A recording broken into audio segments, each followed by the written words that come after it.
Episode 38. From here on in, Harry, I may be as woefully wrong as Humphrey Belcher, who believed the time was ripe for a cheese cauldron. But you do think you're right, said Harry. Naturally I do, but as I have already proven to you, I make mistakes like the next man. In fact, being, forgive me, rather cleverer than most men, my mistakes tend to be correspondingly huger. Sir, said Harry, tentatively, does what you're going to tell me have anything to do with the prophecy? Will it help me survive? It has a very great deal to do with the prophecy, said Dumbledore, as casually as if Harry had asked him about the next day's weather, and I certainly hope that it will help you to survive. Dumbledore got to his feet and walked around the desk, past Harry, who turned eagerly in his seat to watch Dumbledore bending over the cabinet beside the door. When Dumbledore straightened up, he was holding a familiar, shallow stone basin etched with odd markings around its rim. He placed the pensieve on the desk in front of Harry. You look worried. Harry had indeed been eyeing the pensieve with some apprehension.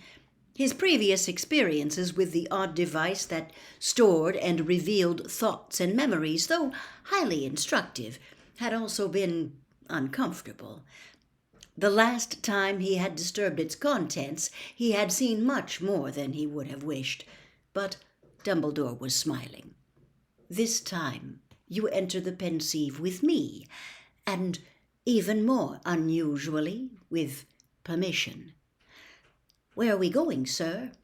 For a trip down Bob Ogden's memory lane, said Dumbledore, pulling from his pocket a crystal bottle containing a swirling silvery white substance. Who was Bob Ogden? He was employed by the Department of Magical Law Enforcement, said Dumbledore. He died some time ago, but not before I had tracked him down and persuaded him to confide these recollections to me. We are about to accompany him on a visit he made in the course of his duties. If you will stand, Harry. But Dumbledore was having difficulty pulling out the stopper of the crystal bottle. His injured hand seemed stiff and painful. Shall I, sir? No matter, Harry. Dumbledore pointed his wand at the bottle, and the cork flew out. Sir, how did you injure your hand? Harry asked again, looking at the blackened fingers with a mixture of revulsion and pity.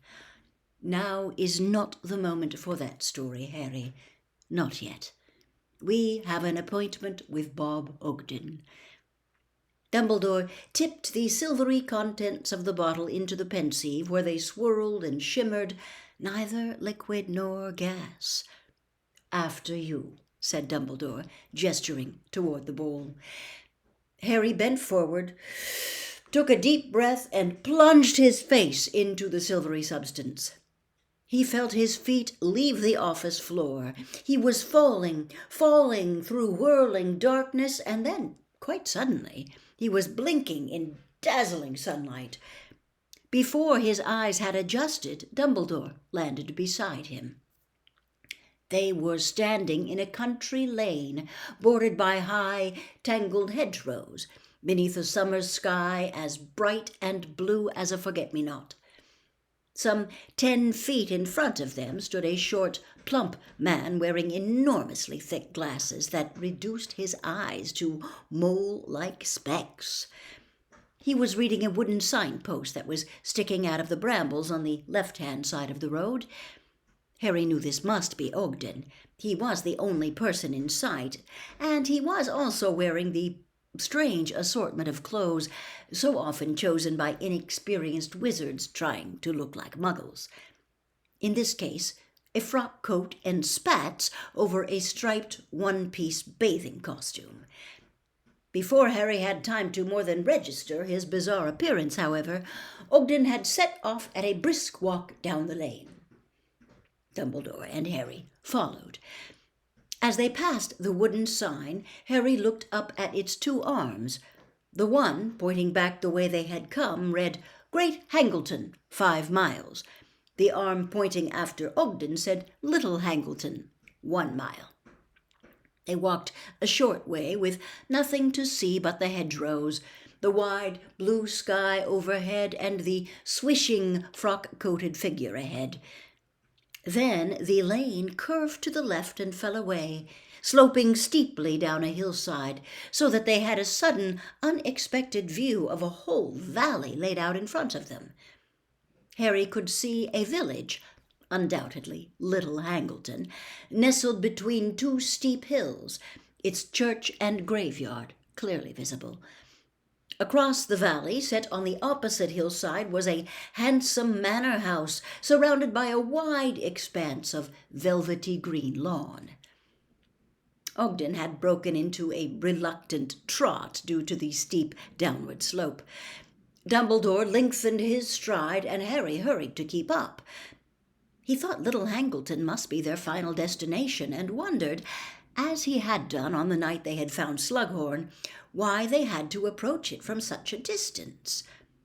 He soon discovered that he was mistaken in thinking that they were going to the village, however. The lane curved to the right, and when they rounded the corner, it was to see the very edge of Ogden's frock coat vanishing through a gap in the hedge. Dumbledore and Harry followed him onto a narrow dirt track bordered by higher and wilder hedgerows than those they had left behind. The path was crooked, rocky, and potholed, sloping downhill like the last one, and it seemed to be heading for a patch of dark trees a little below them. Sure enough, the track soon opened up at the copse, and Dumbledore and Harry came to a halt behind Ogden, who had stopped and drawn his wand. Despite the cloudless sky, the old trees ahead cast deep, dark, cool shadows, and it was a few seconds before Harry's eyes discerned the building half hidden amongst the tangle of trunks. It seemed to him a very strange location to choose for a house, or else an odd decision to leave the trees growing nearby, blocking all light and the view of the valley below. He wondered whether it was inhabited. Its walls were mossy, and so many tiles had fallen off the roof that the rafters were visible in places. Nettles grew all around it, their tips reaching the windows, which were tiny and thick with grime.